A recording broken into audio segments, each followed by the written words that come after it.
சீன வைத்தியம் அப்போது மிக பிரபலம். அந்த சீன வைத்தியம், அக்குபஞ்சர் போன்ற வைத்திய கலைகள் அத்தனையிலும் கடுமையான உழைப்பில் முன்னேறி கோமா ஸ்டேஜில் இருப்பவனை கூட பிழைக்க வைக்கும் முறையில் இயேசு கிறிஸ்து கைதேர்ந்த வைத்தியரானார்.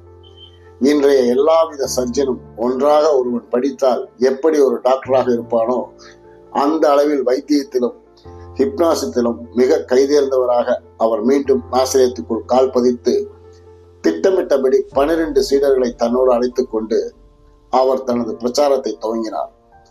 அப்போதே அவர் ஒரு புரட்சிக்கு வித்திட்ட பெரியார் என்று கூட சொல்லலாம். கோபப்படாதே சகோதரா, அப்படியானால் ஆங்காங்கே பிதாவின் மகன் என்று ஏன் சொன்னார் என்ற கேள்வி உனக்கு வரும்.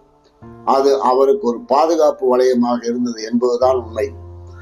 தானே தேவனாக இருந்தும் தன்னை தேவகுமாரன் என்று சொல்ல அப்போதைய ஜனக்கூட்டம் அந்த தேவகுமாரன் இவர்தானா என்று அவரை பின்பற்ற, அந்த தேவகுமாரனும் தனது புரட்சி கருத்துக்களை மக்களிடையே அள்ளி வீச அது யூதர்களை கொஞ்சம் வம்புக்கு இழுத்தது.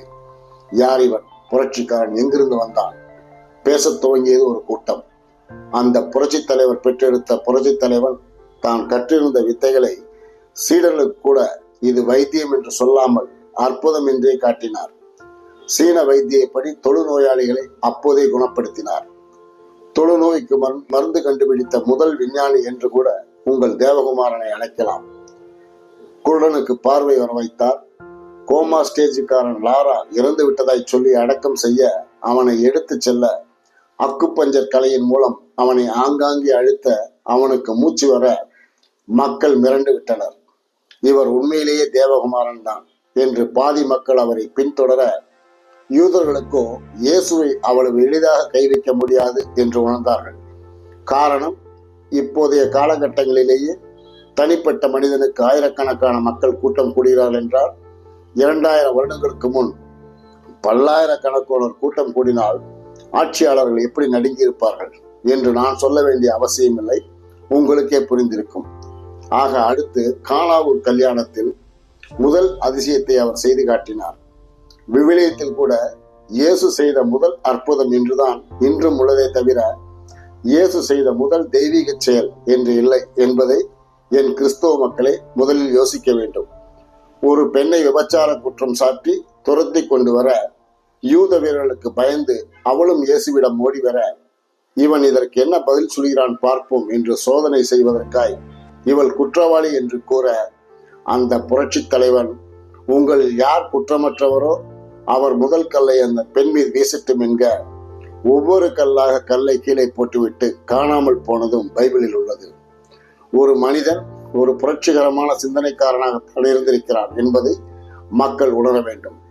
கானாவூரில் கல்யாணத்தில் ரசம் போதவில்லை என்றதும் இயேசு தனக்குரிய தான் கற்ற ஹிப்னாசிஸில் அனைவர் கண்களையும் ஏமாற்றி நொடியில் வரச் செய்தார் என்பதும் அவர் கற்ற வித்தைதான் காரணம். மக்களுக்கு சுமந்து செல்லும் கருத்துக்களை அவர்களுக்கு எளிமையாக சென்றடைய வேண்டும் என்பதற்காய் இது போன்ற அதிசயங்களை அவ்வப்போதுதான் நடத்தினாரே தவிர அதையே அவர் தொழிலாய் செய்தால் நம் பைபிளில் இல்லை. அதன் பின் அவர் பேசினார் என்றுதான் விவிலியத்தில் எங்கும் நிறைந்திருக்கிறது. என்ன பேசினார்? அதிகம் சொத்துக்களை சேர்த்திராது. உண்டியலில் ஒரு தனவந்தன் போடும் 100 வெள்ளியை விட ஒரு ஏழை பெண் போடும் 1 வெள்ளியை என் தந்தையை சென்றடையும். பணக்காரனான உனக்கு ஐயோ, ஊசியின் காதில் ஒட்டகம் நுழைந்தாலும் பணக்காரன் சொர்க்கத்திற்குள் செல்வது கடினம் என்று அவர் பேசியது எல்லாமே பொது உடைமை கருத்து. இங்கே தோன்றிய முதல் லெனினாய் இயேசுவை பார்க்கிறோம்.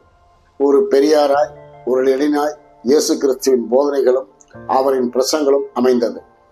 அன்பார்ந்து மீண்டும் பைபிளை ஒரு வரலாற்று நூலாய் வாசித்து பார்க்கும் கிறிஸ்தவர்கள் கண்டிப்பாய் உணர்வார்கள்.